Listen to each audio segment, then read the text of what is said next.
When I did my graduate studies at the Middle East Institute at Columbia University's School of International Affairs, I took many courses on the question of the Middle East conflict. Semester after semester, we studied the Middle East conflict as if it was the most complex conflict in the world, when in fact, it is probably the easiest conflict in the world to explain. It may be the hardest to solve, but it is the easiest to explain. In a nutshell, it's this. One side wants the other side dead. Israel wants to exist as a Jewish state and to live in peace. Israel also recognizes the right of Palestinians to have their own state and to live in peace. The problem, however, is that most Palestinians and many other Muslims and Arabs do not recognize the right of the Jewish state of Israel to exist. This has been true since 1947, when the United Nations voted to divide the land called Palestine into a Jewish state and an Arab state. The Jews accepted the United Nations partition, but no Arab or any other Muslim country accepted it. When British rule ended on May 15, 1948, the armies of all the neighboring Arab states, Lebanon, Syria, Iraq, Transjordan, and Egypt, attacked the one-day-old state of Israel in order to destroy it. But to the world's surprise, the little Jewish state survived. Then it happened again. In 1967, the dictator of Egypt, Gamal Abdel Nasser, announced his plan, in his words, to destroy Israel. He placed Egyptian troops on Israel's border, and armies of surrounding Arab countries were also mobilized to attack. However, Israel preemptively attacked Egypt and Syria. Israel did not attack Jordan and begged Jordan's king not to join the war. But he did. And only because of that did Israel take control of Jordanian land, specifically the West Bank of the Jordan River. Shortly after the war, the Arab states went to Khartoum, Sudan, and announced their famous three no's: no recognition, no peace, and no negotiations. What was Israel supposed to do?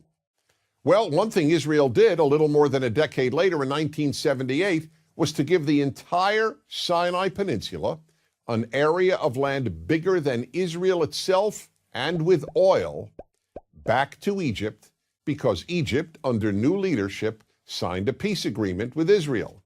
So Israel gave land for the promise of peace with Egypt, and it has always been willing to do the same thing with the Palestinians. All the Palestinians have ever had to do is recognize Israel as a Jewish state and promise to live in peace with it.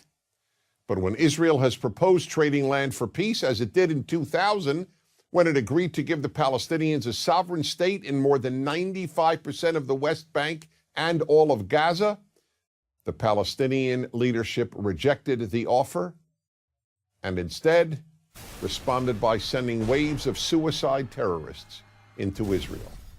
Meanwhile, Palestinian radio, television, and school curricula remain filled with glorification of terrorists, demonization of Jews, and the daily repeated message that Israel should cease to exist.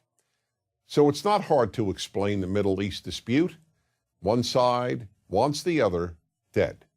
The motto of Hamas, the Palestinian rulers of Gaza, is, "We love death as much as the Jews love life." There are 22 Arab states in the world, stretching from the Atlantic Ocean to the Indian Ocean. There is one Jewish state in the world, and it is about the size of New Jersey. In fact, tiny El Salvador is larger than Israel. Finally, think about these two questions. If tomorrow Israel laid down its arms and announced, "We will fight no more," what would happen? And if the Arab countries around Israel laid down their arms and announced, "We will fight no more," what would happen? In the first case, there would be an immediate destruction of the state of Israel and mass murder of its Jewish population.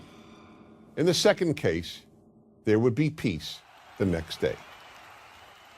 As I said at the outset, it is a simple problem to describe. One side wants the other dead, and if it didn't, there would be peace. Please remember this. There has never been a state in the geographic area known as Palestine that was not Jewish. Israel is the third Jewish state to exist in that area. There was never an Arab state, never a Palestinian state, never a Muslim or any other state. That's the issue. Why can't the one Jewish state the size of El Salvador be allowed to exist? That is the Middle East problem. I'm Dennis Prager.